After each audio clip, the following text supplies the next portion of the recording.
అంతర్జాతీయ టీ20లో team India test one day captain Shubman Gill తన మార్కును చూపించలేకపోతున్నాడు. దాదాపు ఏడాది పాటు భారత్ తరపున పొట్టి ఫార్మెట్కు దూరంగా ఉన్న గిల్ ఈ ఏడాది ఆసియా కప్తో తిరిగి రీ-ఎంట్రీ ఇచ్చాడు. దీంతో అప్పటి వరకు ఓపెనర్గా కొనసాగుతున్న సంజు శాంసన్ను మిడిల్ ఆర్డర్కు టీమ్ మేనేజ్మెంట్ డిమోట్ చేసింది. అయితే తన టీ20 పునరాగమనంలో గిల్ మాత్రం చెప్పుకోదగ్గ స్థాయిలో రాణించడం లేదు.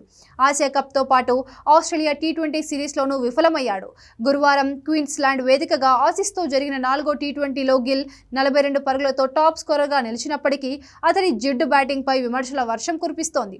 ఈ మ్యాచ్లో గిల్ 120 కంటే తక్కువ స్ట్రైక్ రేట్తో బ్యాటింగ్ చేశాడు.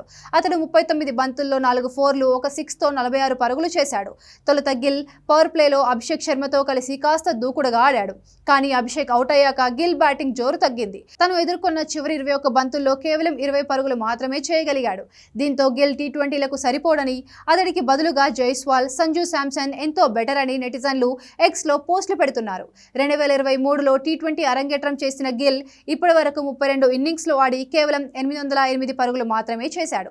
అతడి బ్యాటింగ్ సగటు 28.86గా ఉండగా స్ట్రైక్ రేట్ 139.32గా ఉంది.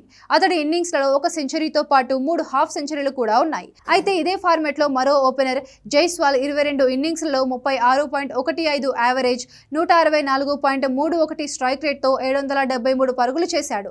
మరోవైపు సంజు శాంసన్ సైతం ఓపెనర్గా వచ్చి అద్భుతాలు చేశాడు. ఓపెనర్గా కేవలం 13 ఇన్నింగ్స్లే ఆడిన సెంచరీల మోత మోగించాడు. 34.75 యావరేజ్, 182.89 స్ట్రైక్ రేట్తో 417 పరుగులు చేశాడు.